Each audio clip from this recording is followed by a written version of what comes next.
ગદ્ય 14 ચતસ્ત્રો વિદ્યા 4 વિદ્યાઓ। પેલા ભાગમાં આપણે શીખી ગયા આન્વિક શીખી કોને કહેવાય, ચતસ્ત્રો વિદ્યા કોને કહેવાય, દંડનીતિ કોને કહેવાય, આ બધું શીખી ગયા। હવે આપણે આજે બીજા ભાગનો અભ્યાસ કરવાનો છે। તો જોઈએ બીજો ભાગ। બલા બલે ચૈતાસામ હેતુભિઃ આન્વિક ક્ષમાણા આન્વિક શીકી સા આન્વિક શીકી લોકસ્યોપકરોતિ વ્યસને અભ્યુદયે ચ બુદ્ધિમવસ્થા પયતિ પ્રજ્ઞાવાક્ય ક્રિયા વૈશ્યારદ્રમ ચ કરોતિ।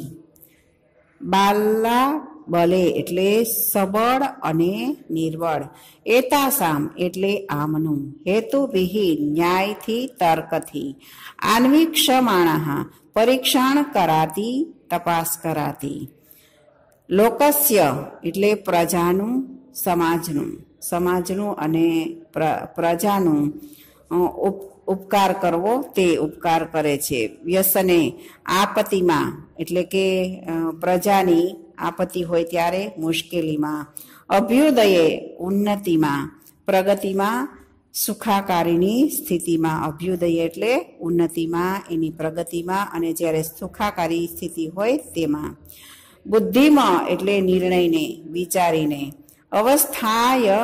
અવસ્થાપયઈ સહજ રીતે સ્થાપિત કરે છે, પ્રજ્ઞા વાક્ય ક્રિયા વિશારદ્યમ એટલે કે વિચાર વચન અને કર્મમાં રહેલી નિપુણતા કુશળતાને કરોતી એટલે સંપન્ન બનાવે છે। સબળ અને નિર્બળ એમનું ન્યાય વડે પરીક્ષણ કરાતી વિદ્યા તે આન્વિક શીખી છે અને તે આન્વિક શીખી લોકો પર અને આ સમાજ ઉપર ઉપકાર કરે છે। આપત્તિમાં અને ઉન્નતિમાં નિર્ણયને વિચારને સહજ રીતે સ્થાપિત કરે છે, વિચાર વચન અને કર્મમાં રહેલી નિપુણતાને સંપન્ન બનાવે છે। સામર્ગ્યર્જુર્વેદાસ્ત્ર યસ્ત્રયી સામર્ગ્ય યજુર્વેદા એટલે સામવેદ, યજુર્વેદ અને ઋગ્વેદ આ 3 વેદો, ત્રય્યાહી રક્ષિતો ત્રય્યા એટલે 3 વેદોથી, રક્ષિતો એટલે રક્ષાયેલા, લોકઃ એટલે લોકો, પ્રસિદ્ધતિ ન સિદ્ધતે એટલે કે પ્રસિદ્ધતિ એટલે પ્રસન્ન રહે છે, ન સિદ્ધતે એટલે દુઃખી થતો નથી।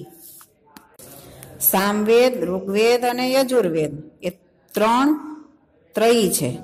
ખરેખર આ ત્રયી વડે રક્ષાયેલ સમાજ પ્રસન્ન રહે છે, એ દુઃખી થતો નથી। આ પંક્તિ સસંદર્ભ પંક્તિમાં પણ પૂછાય છે। ત્રય્યાહી રક્ષિતો લોકઃ પ્રસિદ્ધતિ ન સિદ્ધતિ એટલે કે ત્રયી વડે રક્ષાયેલ સમાજ પ્રસન્ન રહે છે, દુઃખી થતો નથી। હવે આપણે આને સમજીએ, સસંદર્ભમાં પૂછાય છે એટલે ફરીથી આ વાક્ય છે કૌટિલ્ય અર્થશાસ્ત્રના પ્રથમ અધિકરણમાંના ચતસ્ત્રો વિદ્યા નામક વિદ્યાંશમાંથી લેવામાં આવ્યું છે। આ ગ્રંથની શૈલી વિશિષ્ટ છે। એમાં અમુક વિષયની ચર્ચામાં પ્રથમ તો પૂર્વ આચાર્યોના તે વિષયના મતોનો ઉલ્લેખ કરવામાં આવ્યો છે અને છેવટે આચાર્ય કૌટિલ્ય પોતાનો મત રજૂ કરે છે કે ઋગ્વેદ, યજુર્વેદ અને સામવેદ એ 3 વેદોમાં નિર્દિષ્ટ કર્તવ્ય અકર્તવ્ય વિધિ નિષેધ પ્રમાણે વર્તન વ્યવહારયુક્ત સમાજ કે પ્રજા હંમેશા પ્રસન્ન રહે છે, તેનો ક્યારેય અકાળે વિનાશ થતો નથી કે તેને આપત્તિ આવતી નથી। અહીં સમાજ અને પ્રજાના રક્ષણ માટે વેદોની અનિવાર્યતા દર્શાવવામાં આવી છે અને વેદત્રયી ઋગ્વેદ, યજુર્વેદ અને સામવેદનું મહત્વ પ્રતિપાદન કરવામાં આવ્યું છે। કૃષિ પાશુપાલ્યે વાણિજ્યા ચ વાર્તા ધાન્ય પશુ હિરણ્ય કુપ્ય વિશિષ્ટ પ્રદાનાદૌપકારિણીકિ। કૃષિ પશુપાલ્ય એટલે કૃષિ કાર્ય અને પશુપાલન તથા વાણિજ્ય એટલે વ્યાપાર અને વણજ, ત્યાર પછી ધાન્ય એટલે અનાજ, ધાન્ય પશુ હિરણ્યકુ એટલે કે અનાજ પશુ સોનું, તાંબુ અને વિશિષ્ટ ઉદ્યોગ આપતી હોવાથી અને વિશિષ્ટ ઉદ્યોગ આપતી હોવાને કારણે ઔપકારિણી એટલે કે ઉપકાર કરનારી. કૃષિ કાર્ય અને પશુપાલન તથા વેપાર વણજ એ વાર્તા છે. અનાજ, પશુ, સોનું, તાંબુ અને વિષ્ટિ ઉદ્યોગ વ્યવસાય આપતી હોવાને કારણે તે ઉપકાર કરનારી છે. આન્વીક્ષિકી ત્રયો વાર્તાનામ યોગક્ષેમ સાધનો દંડઃ તસ્ય નીતિ દંડ નીતિ. આન્વીક્ષિકી ત્રય વાર્તાનામ એટલે કે આન્વીક્ષિકી યોગ્ય પરીક્ષણ વિષયનું સત્ય દર્શન કરાવતી આ આન્વીક્ષિકી ત્રય વાર્તા, આ ત્રણ ઋગ્વેદ, યજુર્વેદ, સામવેદ વાર્તા કઈ પશુ, કૃષિ, વેપાર વણજ વગેરેનું જ્ઞાન આપતી આ વાર્તા તે યોગક્ષેમ સાધનો, યોગક્ષેમના સાધનો, દંડ યોગક્ષેમના સાધનો વાળો દંડ છે. તસ્ય નીતિ દંડ નીતિ, તેની નીતિ એ દંડ નીતિ છે. આન્વીક્ષિકી પરીક્ષણ દ્વારા સત્ય દર્શન કરાવતી વિદ્યા એ ત્રય વિદ્યા છે. એ કૃષિ, પશુપાલન, વેપાર વાણિજ્યને જ્ઞાન આપતી વિદ્યાના યોગક્ષેમના સાધન વાળો દંડ છે. તેની નીતિ તે દંડ નીતિ. સાચ અલબ્ધા લાભાર્થા લબ્ધ પરિરક્ષણી રક્ષિત વિવર્ધની બૃહસ્ય તીર્થેષુ પ્રતિપાદની ચ તસ્યા માયતા લોકયાત્રા તસ્મા યાત્રાર્થી રાજા નિત્ય મુદ્યત્ય દંડ સ્યાત. લબ્ધ લાભાર્થાનાન એટલે અપ્રાપ્ત લાભ કે વસ્તુને મેળવી આપનાર. લબ્ધ પરિરક્ષણી એટલે પ્રાપ્ત લાભ કે વસ્તુનું રક્ષણ કરનારી. રક્ષિત વિવર્ધની એટલે રક્ષાયેલા લાભ અને લાભ કે વસ્તુને વધારનારી. તેમજ બુદ્ધિસ્ય એટલે બુદ્ધિ વૃદ્ધિ પામેલાનું, વૃદ્ધસ્ય એટલે વૃદ્ધિ પામેલાનું, તીર્થેષુ એટલે તીર્થરૂપ પવિત્ર સ્થળોમાં, પ્રતિપાદની એટલે યોગ્ય રીતે પ્રસ્થાપિત કરી આપનારી છે. તસ્યામ તેમાં આયાત રહેલી લોકયાત્રા એટલે લોક વ્યવહાર રહેલો છે. લોકયાત્રાથી પ્રજાના હિતનો વિચાર કરનાર રાજા એટલે કે રાજા. ઉદ્યત દંડ એટલે દંડ આપવામાં તત્પર, શિક્ષા આપવામાં સતત ઉદ્યત તૈયાર રહેનાર. સ્યાત એટલે હોવું જોઈએ, રહેવું જોઈએ. અને તે દંડ નીતિ અપ્રાપ્ય વસ્તુને મેળવી આપનાર, પ્રાપ્ત વસ્તુનું રક્ષણ કરનારી અને રક્ષાયેલા લાભ કે વસ્તુને વધારનારી, તેમજ વૃદ્ધિ પામેલાને તીર્થરૂપ પવિત્ર સ્થળોમાં યોગ્ય રીતે પ્રસ્થાપિત કરી આપનારી છે. તેમાં લોકવ્યવહાર રહેલો છે. તેથી રાજાએ દંડ આપવામાં સતત તૈયાર રહેવું જોઈએ. રાજા વાર્તયા પ્રાપ્તેન કોશેન પ્રજાયામ પ્રસ્થાપિતેન દંડેન ચ સ્વપક્ષમ પરપક્ષમ ચ વશીકરોતિ. રાજા એટલે રાજા, વાર્તાયા એટલે વાર્તા દ્વારા, કોશેન એટલે ધનરાશિ દ્વારા, પ્રસ્થાપિતેન પ્રજામાં નિયત રૂપે સ્થાપેલા ધનથી, નિયત કરેલા ધન રાશિથી, સ્વપક્ષમ પોતાના સમુદાયને અને પોતાના પક્ષમાં રહેલા સ્વજનોને, પરપક્ષમ પારકા સમુદાયને, પારકા પક્ષમાં રહેલા શત્રુને, વશીકરોતી વશ કરે છે એટલે કે કાબુમાં રાખે છે.